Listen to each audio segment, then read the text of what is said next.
বাংলাদেশ ৬ ঋতুর দেশ, যার ফলে প্রায় ২ মাস পরপরই অনুভব করা যায় ভিন্ন আবহাওয়া। তবে কালের বিবর্তনে ও বৈশ্বিক উষ্ণতা বৃদ্ধি পাওয়ার ফলে বিশ্বজুড়েই আবহাওয়ায় দেখা দিচ্ছে ব্যাপক পরিবর্তন।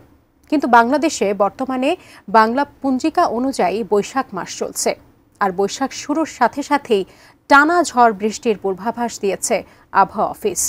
কোথায় কোথায় হতে পারে এই টানা বৃষ্টি, সে বিষয়ে বিস্তারিত জানাচ্ছেন ইশতিয়াক হোসেন।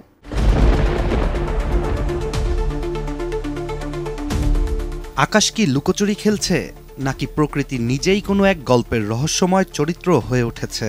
এমনটি ধারণা করার কারণ হচ্ছে সামনের ৫ দিন এক নাটকীয় আবহাওয়ার সাক্ষী হতে যাচ্ছে পুরো বাংলাদেশ। লঘুচাপের বর্ধিতাংশের প্রভাবে দেশের আকাশ রং পাল্টাচ্ছে ক্ষণে ক্ষণে। বর্তমানে কখনো গুমট, কখনো দমকা হাওয়া, আবার কখনো ঝুম বৃষ্টি আর বজ্রের গর্জন। আবহাওয়াবিদ AKM নাজমুল হক নিশ্চিত করেছেন যে পশ্চিমবঙ্গ ও তৎসংলগ্ন এলাকায় বিস্তৃত লঘুচাপের বর্ধিতাংশ এবং দক্ষিণ বঙ্গোপসাগরের মৌসুমের স্বাভাবিক লঘুচাপের অবস্থান মিলেমিশে এক রহস্যঘন পরিবেশ সৃষ্টি করেছে, যার ফলে ১৯ এপ্রিল সন্ধ্যা ৬টা পর্যন্ত দেশের ৮টি বিভাগ রংপুর, রাজশাহী, ময়মনসিংহ, ঢাকা, খুলনা, বরিশাল, চট্টগ্রাম ও সিলেটে দমকা হাওয়ার সঙ্গে হালকা থেকে মাঝারি ধরনের বৃষ্টি কিংবা বজ্রবৃষ্টির সম্ভাবনা রয়েছে। তবে নাটকীয় আবহাওয়ার গল্প এখানেই শেষ নয়। আবহাওয়া অফিসের মতে ২০ এপ্রিল চট্টগ্রাম ও সিলেটের কিছু কিছু জায়গায় আর অন্যান্য বিভাগের ২-১ জায়গায় আবারও দেখা মিলবে একই দমকা হাওয়া ও বজ্রবৃষ্টির।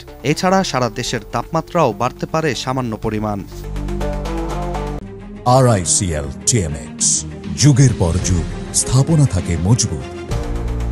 টানা ৫ দিনের বৃষ্টির পূর্বাভাসে ২১ এপ্রিল বজ্রবৃষ্টির সম্ভাবনা থাকবে প্রায় একই রকম, কিন্তু গরমের তেজ থাকতে পারে একটু বেশি। হয়তো প্রকৃতি ইচ্ছা করেই চাইছে বৃষ্টির ছোঁয়া যেন গরমের পীড়া কিছুটা কমিয়ে আনে।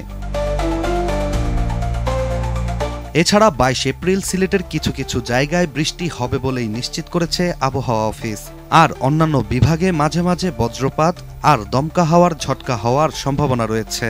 ওই দিন তাপমাত্রা ১ থেকে ২ ডিগ্রি সেলসিয়াস পর্যন্ত বাড়তে পারে, যা অনেকটা আগাম গ্রীষ্মের ছোঁয়া দেবে। আর সবশেষ ২৩ এপ্রিল বৃষ্টির সম্ভাবনা সবচেয়ে বেশি বলেই ধারণা করা হচ্ছে। সেদিন রংপুর, ময়মনসিংহ, ঢাকা, সিলেট এই ৪ বিভাগের কিছু জায়গায় থাকবে সামান্য বৃষ্টির সম্ভাবনা। তবে গরম একটু একটু করে নিজের তাপের ভাব প্রকাশ করতে শুরু করবে। সব মিলিয়ে সামনের ৫ দিন যেন প্রকৃতির মঞ্চে এক নাটকীয় আবহাওয়া পরিবেশন করতে যাচ্ছে। একদিকে বৃষ্টি আর বজ্র, অন্যদিকে বাড়তে থাকা তাপমাত্রা। তাই তো আবহাওয়াবিদরা সতর্ক করছে এই বৃষ্টিবিলাসের পর গ্রীষ্মের তাপপ্রবাহ সহ্য করার প্রস্তুতি নিতে। Ishtiaq Hossain, ATN news.